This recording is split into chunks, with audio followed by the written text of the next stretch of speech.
Hello, friends, and welcome to the Prepwell Podcast. I'm your host, Phil Black. And if you have an 8th, 9th, or 10th grader with big aspirations, like the Ivy League, or military service academies like West Point, ROTC, or athletic scholarships, boom, you've come to the right place. My specialty, my superpower, if you will, is preparing families for these competitive programs. I'll teach you what your child should do, when they should do it, and how you can help. So stick around and prepare to out-prepare. Hello, friends, and welcome to the Prepwell Podcast. Today's episode is mostly geared toward younger students. And by younger, I mean 10th graders and below. Because after 10th grade, the gig is pretty much up, and it's much more difficult to recover, at least as it relates to college admissions. And the observations and recommendations I will lay out today stem from my experiences with hundreds of Prepwellers over the years, as well as my own personal experience with my 4 sons, specifically with my 6th grader. Now, I will admit that I am not a trained scientist, and my findings are more anecdotal and observational than scientific, but to me, they seem to make a lot of common sense. We'll see what you think. I also don't think my ultimate conclusions will come as a big surprise, but I hope they'll serve as a wake-up call before it's too late to act. Today, I'd like to talk about performing well on the verbal section of the SAT or ACT. And if you've been following this podcast, you know by now that I don't really buy into the theory that now that the SAT and ACT are mostly optional, that we no longer have to worry about them. Despite how convenient this theory sounds, and of course kids love it, I think that it's a bad strategy and a misguided mindset to adopt, which we will discuss. There are a lot of reasons to aspire to do well on one of these 2 tests, not only to differentiate yourself in the admissions process, hopefully, but to also see how you'll perform on a standardized test. The SAT and ACT will likely not be the last standardized test you ever take. I've taken dozens of these types of tests over the course of my life, from GMATs to military aptitude tests, to the Series 7 investment exams, to medical exams, to civil service exams, and plenty of others. Why shy away from figuring out where you stand on these types of tests? Especially that at many schools, you're no longer required to submit a test score, at least for now, so why not do your best and see what you've got? It's great practice. Well, today's podcast has to do with studying for the verbal part of the SAT or ACT. And my studying advice for the SAT has nothing to do with spending money on a good tutor or learning tips on how to approach reading comprehension questions or how to pace yourself throughout the tests. Those are all very, very late stage strategies that often don't move the needle all that much. They can help, but they're not going to boost your verbal score by hundreds of points. It's too late for that. And as you know, Prepwell Academy is all about early. What will boost verbal scores by hundreds of points is reading, plain old-fashioned reading. I know it's not sexy or new age or gamified, but it works. And if you have a child that is an avid reader from a young age, they will likely score well on the verbal section of the SAT, period.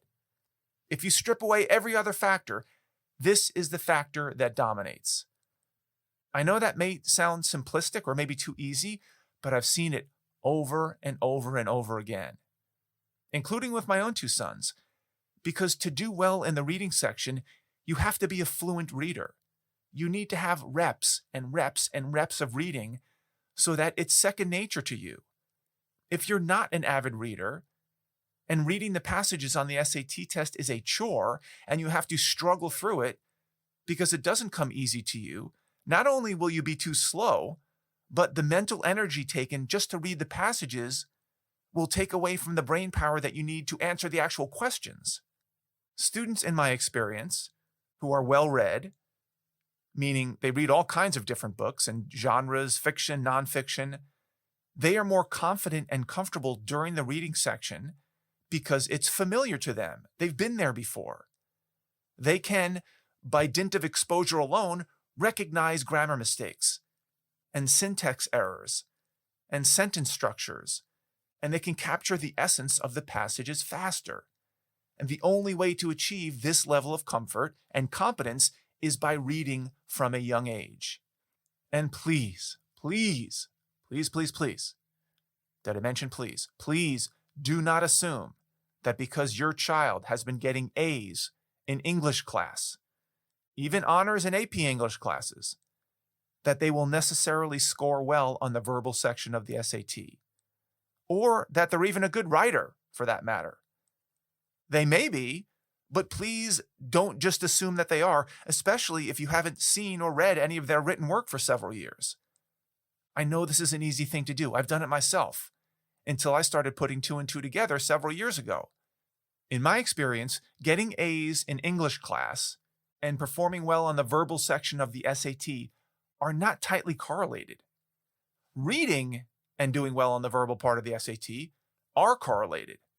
And I know as a parent, you probably think that because your child gets all A's or close to it for years, that they will necessarily do well on the SAT. And it's a shock for most parents when they don't. They can't believe that the SAT score is so low because their grades have been so high. And they tend to immediately subscribe to the theory that I hear over and over again, which is that my son or daughter is extremely bright. I mean, really, really bright. She gets all A's, he gets straight A's, but he or she is just not a good test taker. What exactly does that mean, not a good test taker? Why wouldn't they be a good test taker? If they're so bright, and everybody says they're so bright, and they're getting A's in every class, shouldn't tests be a place where they shine?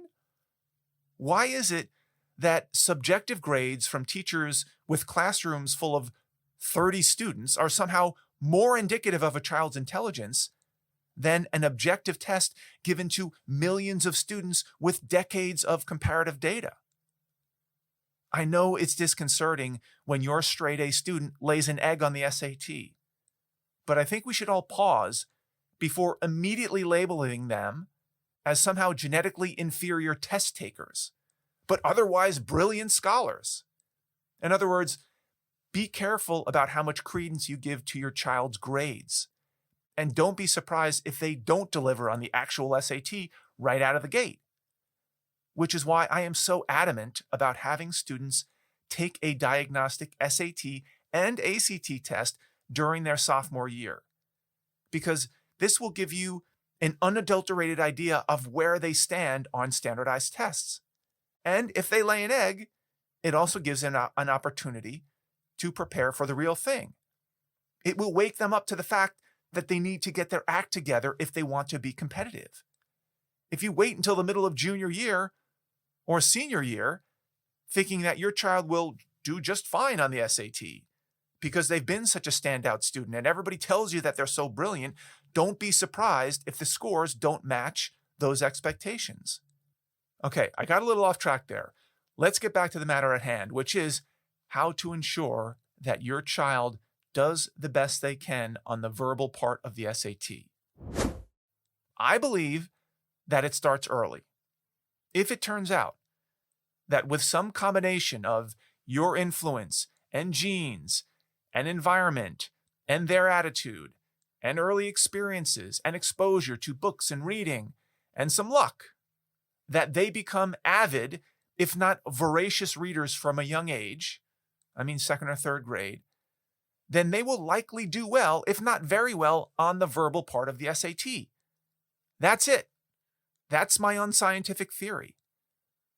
If, on the other hand, it turns out that they do not take to reading, for whatever reasons, and it's a struggle to read, and they push back, and they can't find any books that speak to them, or they're lazy, or they just rather play video games or swipe on their phone 10 hours a day, the verbal part of the SAT will be a struggle, regardless of whether or not they get A's in their English classes. I don't care what they get in their English classes. I care whether or not they enjoy reading. Full stop. Okay, let's get personal. I have 4 sons. My first two are identical twin boys, and like most firstborn children, they were given a lot of attention. My wife and I tried to, quote unquote, do everything right, reading to them every night, enriching them, helping them with their homework, blah, blah, blah, blah, blah. We were trying to be the best parents we could.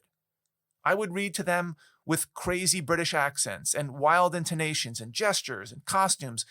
It was a big production. And lo and behold, the twins took to reading. They read everything, fiction, nonfiction, in bed, in the car, Harry Potter, Ranger's Apprentice, Brother Band Chronicles, you name it. They weren't prodigies or particularly brilliant. They just happened to enjoy reading. And we, as new parents, because we didn't know any better, we took this for granted and assumed that that's what every kid did until we had our third child.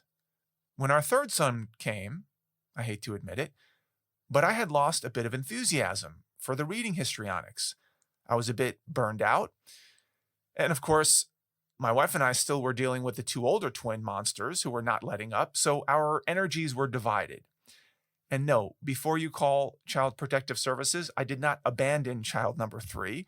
I still read to him and did my best to muster the same excitement and enthusiasm, but didn't deliver as much as I should, I'm ashamed to say.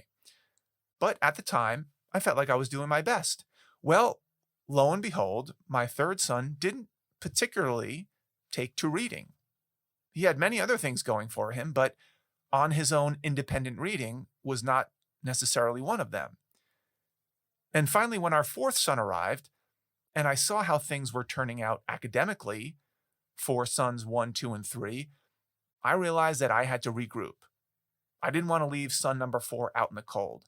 I was intent on helping him to become an avid reader, like his twin older brothers. I tried to go back to crazy British accent dad and wild costume dad and jump around the room dad, but for one reason or another, it still didn't quite stick. And by the time son number 4 was in 3rd or 4th grade, he was somewhere in between the twins and son number 3 in terms of his enjoyment of reading. He didn't love to read, but he wasn't necessarily against it per se. So how was I to get son number 4 over the hump before it was too late? And by 5th grade, the window was closing quickly. How could I help him develop a love of reading? Because I saw before my eyes how reading had impacted sons 1, 2, and 3, and I wanted son number 4 to enjoy the benefits of being a reader. So I tried all kinds of new strategies. Read 10 minutes a day, or read a chapter a day, or read before you get out of bed, or read right before you go to bed, read together at night. We tried what I termed co-reading, which meant that we would read the same book and then exchange notes every night about it. We got him books that he picked out himself that he liked. We tried family reading nights where we would all sit around and read independently for 30 minutes. I was pulling out all the stops because I knew from my own sons and from the hundreds of students who I coach in college admissions that reading, above all else, was the game changer, at least for the verbal part of the SAT. And in the end, I got so desperate that I made a deal with the devil. I made a deal with son number 4 that for every 1.5 hours of reading, he would be able to play 1 hour of Fortnite. Lord help me, I can't believe I'm saying this out loud. That was our ironclad deal. Not that the other strategies failed completely, but they just never caught flame. He never reached escape velocity. And that's what I was looking for. I was looking for a strategy that would create a tipping point after which there was no turning back. I wanted to generate a flywheel that would turn on its own and that he would become a reader, an avid reader on his own, without any prompts or British accents or monetary incentives. So I decided to use the currency that he valued most, which at the time was playing Fortnite with his friends. So we consummated the deal. And I can now report back, after about 6 months, that he has almost reached escape velocity. He is blowing through books. He powered through the Alex Rider series, 11 books. He inhaled Ranger's Apprentice series, 13 books. He's cruising through the Brother Band Chronicles, and he's threatening to start the Harry Potter series. Now, I won't know for sure whether this fortnight for reading trade will work in the end, but things seem to be looking pretty good. He is on his own, hammering away at his book every morning for 60 minutes at a time, with no prompt, no reminders, no guilt. And by the way, I do confirm that he is actually reading the books, because I would not put it past him to simply hold the book in front of his face and not read the words. And I do this by quizzing him about the stories on our car rides to and from swim practice and lacrosse practice. I ask him to give me the rundown, the plot, the setting, the characters, the hero's journey, and he'll talk for about 20 minutes about every detail in the book. So I don't think he's faking it.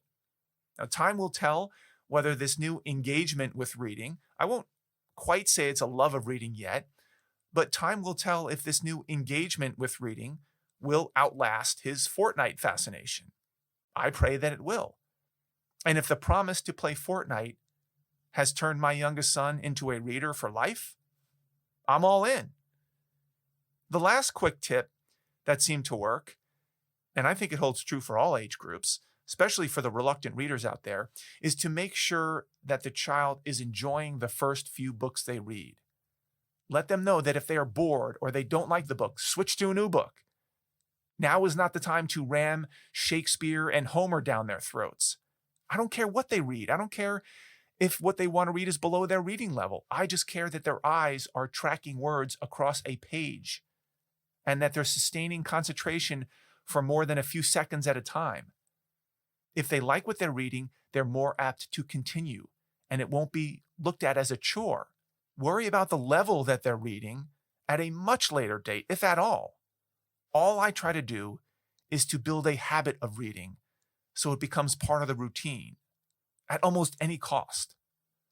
So far with my 3 sons, there's been a 100% direct correlation between interest in reading and SAT verbal scores. And this is with all of them getting A's in the same advanced English classes with the same exact teachers. Once again, I'm not saying that it's a 100% causal relationship, but it's pretty close in my small sample size. And it holds true for all the private prep-wellers who I work with. I know whether or not they are avid readers, and their SAT verbal scores almost always line up. As my 6th grader moves up the ranks, I will soon have yet another data point on where he ends up on his verbal SAT score. If he keeps up on the pace that he's at right now, he may just have turned the corner in the nick of time. So for those of you out there with younger children, please, for the love of God, do what you can to turn them into readers. Try to get that flywheel going. I don't care if you use a British accent or a costume show or co-reading or a monetary reward or a deal with Fortnite like I did. Do what it takes to convert them. Convert them to avid readers, independent readers who have a love of reading on their own. If you have comments or other strategies that you've used, please share them with us. And I wish you luck. That's all I've got for you today, folks. Thank you for tuning in. Thank you for the support. If you know a parent with an 8th grader, 9th grader, 10th grader in high school that might find this helpful, please share this episode with them. You can do that by finding that small box with a tiny arrow pointing up. That's the share button. Click that button, text your friends the link, and ask them to give it a listen. If you have questions, comments, or an idea for an upcoming episode, please reach out to me. You can do that by email. You can DM me on Instagram. Check out our blog, Facebook, connect with me on LinkedIn. I would love to hear from you. Till next week, goodbye, good luck, and never stop preparing.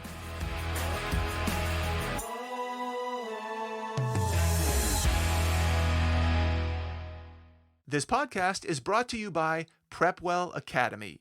PrepWell Academy is my one-of-a-kind online mentoring program that delivers to your 9th or 10th grader a short, highly relevant video from me every week, every Sunday in fact, where I give them a heads up about what they should be thinking about to stay ahead of the game. To get these valuable lessons into your child's hands, please head over to prepwellacademy.com and enroll your child today.